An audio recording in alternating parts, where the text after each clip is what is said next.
There are moments in life when we all feel broken. Moments when the weight of our past becomes so heavy that even breathing feels hard.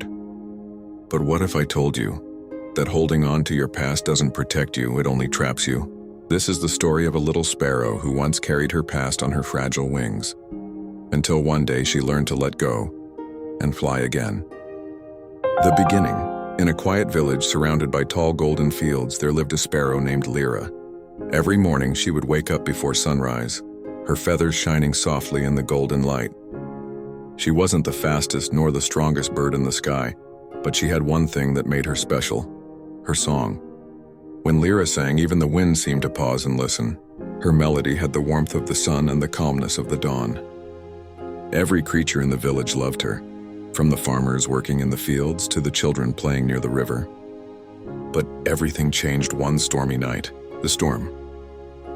That night the sky turned dark. Thunder rolled like an angry beast and the rain poured down in endless waves.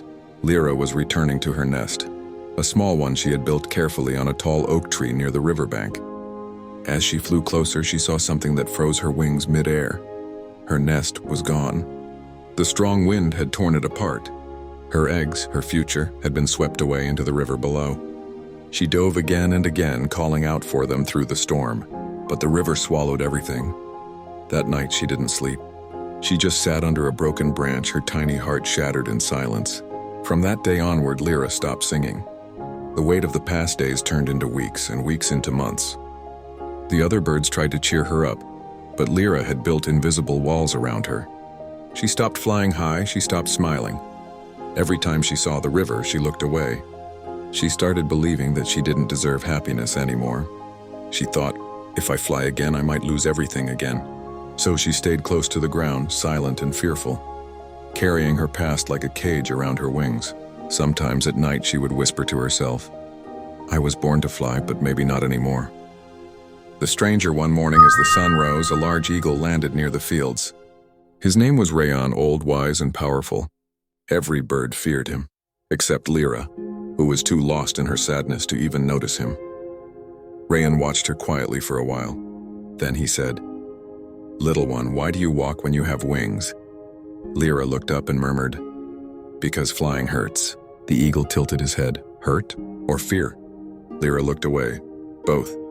Rayan smiled gently. Pain teaches you what fell apart, but fear keeps you from learning how to rebuild it. She frowned. You don't understand. I lost everything once. Rayan nodded slowly.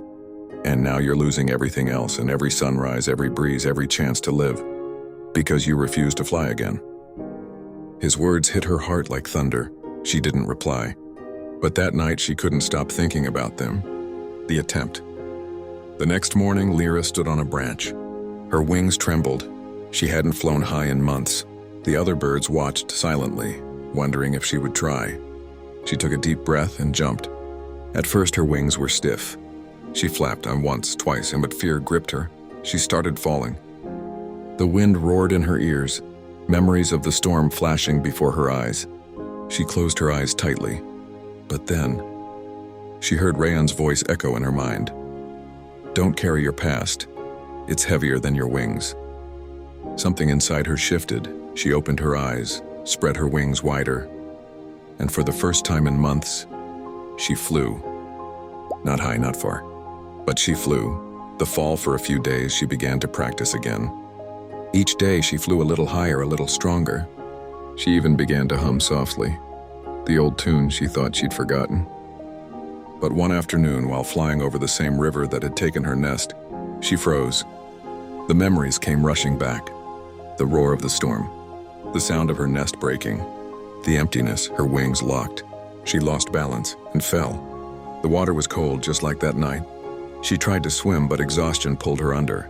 And just as her vision started to fade, she heard a familiar cry above. It was Rayan. With a powerful dive, he swooped down and caught her before she sank. He carried her to the shore and set her gently on the ground. She coughed, gasping for air. Tears streamed down her small face. Rayan said softly, You fell because you looked back. Lyra sobbed. How do I stop remembering? The eagle looked at the horizon. You don't forget the past, you learn from it. But don't live in it. The past is a place to visit, not to stay.